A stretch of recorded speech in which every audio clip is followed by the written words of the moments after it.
डरने वाले लोग जो है वो बीजेपी में है, जो माफी मांगने वाले लोग हैं वो बीजेपी और आरएसएस में है कि संघ और भाजपा के बीच में रसाकसी चल रही है और इसी रसाकसी का नतीजा है कि इस समय प्रधानमंत्री विदेश यात्रा पे है। राज्यसभा में आपने देखा होगा 2-3 दिन से कुछ हलचल चल रही है। राज्यसभा के जो सभापति थे धनखड़ जी, उनका जो इस्तीफा हुआ है तो वो कहीं ना कहीं एक उथल पुथल मचा रहा है कि एक पिछड़ी जाति का जो उपसभापति था, हालांकि वो विपक्ष की आवाज़ दबाते रहे हैं, विपक्ष को उन्होंने कभी बोलने का मौका नहीं दिया, लेकिन आप देखिए इस्तीफा साजिशन बीजेपी ने जो लिया है वो किसका इस्तीफा लिया कि एक जो जाट समाज से आते हैं नेता हैं और बीजेपी की नीति यही रहती है, बीजेपी की कथनी और करनी में अंतर रहा है। कांग्रेस तो लगातार धनखड़ जी का नहीं, हम इस्तीफा मांगते रहे, बिल्कुल इस्तीफा मांगते रहे, लेकिन जिस तरीके से उनका इस्तीफा हुआ हमें उस तरीके पे आपत्ति है। इस्तीफा होता बाद में उनकी फेयरवेल भी होनी चाहिए थी, और जो कारण दिए गए हैं कि स्वास्थ्य कारणों से इस्तीफा हुआ है, जो कारण दिए गए हैं कि कारण स्वास्थ्य कारणों से जो इस्तीफा हुआ है, तो वो अपने आप में एक संशय का विषय है। भाई दावत हमें नहीं चाहिए, कम से कम जो बुजुर्ग आदमी थे उनको तो दावत मिल जाती, उनको तो ससम्मान विदा किया जाता, और ये एक संसद की नहीं पूरे देश में परंपरा है। धनखड़ जी आपकी आवाज दबाते रहे हमेशा। देखिए ऐसा है, वो एक अलग प्रश्न है। देखिए जब सत्ता पक्ष हमारी आवाज दबाएगा तो हम उसके लिए मुखर होकर सरकार से सवाल करेंगे, लेकिन जिस तरीके से उनकी आवाज दबा दी गई है तो वो अपने आप में एक बहुत बड़ा सवालिया निशान लेके आ रहा है कि बीजेपी नहीं, प्यार नहीं आ रहा, हमें किसी से प्यार नहीं आ रहा। हम बात कर रहे हैं संविधान की और संवैधानिक तरीके की, कि जो संवैधानिक तरीके से धनखड़ साहब को हटाना चाहिए था उस तरीके से नहीं हटाया गया, उनसे खाली कागज पे इस्तीफा ले लिया गया और उनका इस्तीफा स्वीकार कर दिया गया, और उसके बाद जैसे कॉर्पोरेट कल्चर में होता है कि अगले दिन दफ्तर में मत घुसने दो, तो वही सिस्टम उनके साथ कर दिया गया कि साहब अब इन्हें दफ्तर में मत घुसने दो।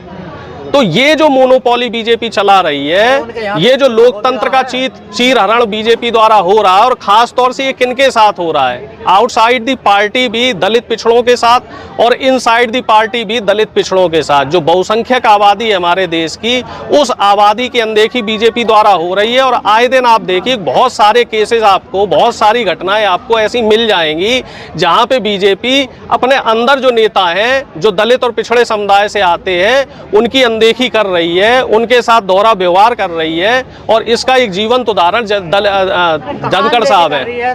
27-28 मंत्री बना रखे हैं, कैबिनेट मंत्री, लेकिन हाँ बिल्कुल मंत्री बना रखे हैं, लेकिन मंत्री जो है वो सिर्फ रबर स्टाम्प है, वो डमी है। उनके पास ताकत कितनी दे रखी है, उनको ताकत देखिए ना, राष्ट्रपति महामहिम राष्ट्रपति जी है, लेकिन कहीं भी जहां राष्ट्रपति जी को होना चाहिए क्या उन जगह राष्ट्रपति जी को बुलाया जाता है? यही हिसाब है, मल्लिकार्जुन खड़गे कहाँ बोलने देते? देखिए माइक भी बंद हो जाता है। कब बंद हो गया साहब? अभी देखो खड़गे साहब बोल रहे हैं, अभी हमारे यहाँ खड़गे साहब बोल रहे हैं, और फिर जो कार्यक्रम का शुरुआत है वो खड़गे जी ने की है, और खड़गे जी बहुत वरिष्ठ नेता हैं। आपके नेता राहुल गांधी, हमारे अध्यक्ष हैं मल्लिकार्जुन खड़गे जी, हमारे अध्यक्ष हैं मल्लिकार्जुन खड़गे जी, और नेता विपक्ष है लोकसभा के राहुल गांधी जी। तो निश्चित तौर पे जो अध्यक्ष होता है तो उस अध्यक्ष की अध्यक्षता में ही पूरी पार्टी आंदोलन करती है। बीजेपी कह रही है राहुल गांधी जेल जाएंगे।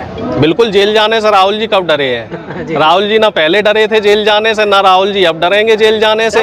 ये डरने वाले लोग जो है वो बीजेपी में है, जो माफी मांगने वाले लोग हैं वो बीजेपी और आरएसएस में है, जो लिखित में माफीनामा देने वाले लोग हैं वो संघ में है। और निश्चित तौर पे अभी जो बड़ा सवाल ये है कि संघ और भाजपा के बीच में रसाकसी चल रही है, और इसी रसाकसी का नतीजा है कि इस समय प्रधानमंत्री विदेश यात्रा पे है, संसद का सत्र चल रहा है, तमाम अहम सवालों पे चर्चा होनी है, लेकिन प्रधानमंत्री उस चर्चा का जवाब न देते हुए विदेश यात्रा में तल्लीन है।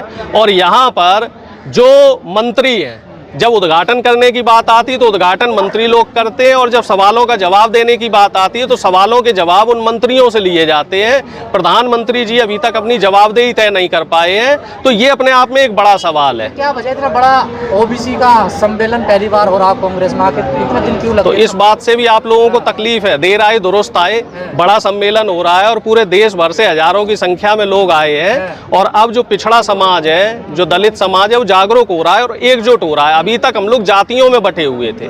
जो बीजेपी जातियों में बांटने का काम कर रही थी, उस स्ट्रेटजी से नुकसान हो रहा था। जो पिछड़ा समाज है, दलित पिछड़ों पे भरोसा है जो अपना उसका देखिए जो इस देश का बहुसंख्यक आबादी है, जिसको अब तक जो मौलिक अधिकार मिलने चाहिए थे नहीं मिले हैं। जैसे हम बात करें सुप्रीम कोर्ट की, तो सुप्रीम कोर्ट में अभी भी हमारे उतने जज नहीं है जो होने चाहिए, या फिर हम कह सकते हैं ना के बराबर है। जो मीडिया है, मीडिया के जो मालिक हैं, तमाम जो मीडिया है उसके मालिक अभी दलित पिछड़े नहीं है। तो जब तक मीडिया के मालिक दलित पिछड़े नहीं बनेंगे तब तक ये संघर्ष चलेगा। जो जुडिशरी है, ब्यूरोक्रेसी है, और ख़ास तौर से जो निजी संस्थान है, क्योंकि इस देश में सिर्फ 5% नौकरियां सरकारी हैं और 95% नौकरियां प्राइवेट हैं, और उन प्राइवेट नौकरियों में भी अभी दलित पिछड़ों को अधिकार दिलवाना है। और इसीलिए धीरे धीरे ये जागरूकता कांग्रेस पार्टी द्वारा, हमारे जो पिछड़ों के नेता हैं उन नेताओं द्वारा, और जो हमारी विचारधारा है कि दलित पिछड़ों के लिए काम किया जाए, तो उसके लिए ये मूवमेंट हम लोग शुरू कर रहे हैं। ये चमची जो है, चमची तारीफ करती करती थकते नहीं, किन्हें कहते हैं ये? अब ये तो भैया आप लोग बेहतर बता सकते हैं, आप लोग मीडिया कर्मी हैं, आप लोग मीडिया के साथी हैं, तो आप लोग इस बात का जवाब ज़्यादा बेहतर दे सकते हैं, क्योंकि मीडिया के जो साथी हैं, तो मीडिया के साथी ज़्यादा बेहतर बता सकते हैं। कहते हैं ना कि मीडिया तो वो खबरें ढूंढ के ले आती है जो खबरें उस व्यक्ति को खुद नहीं पता होती हैं।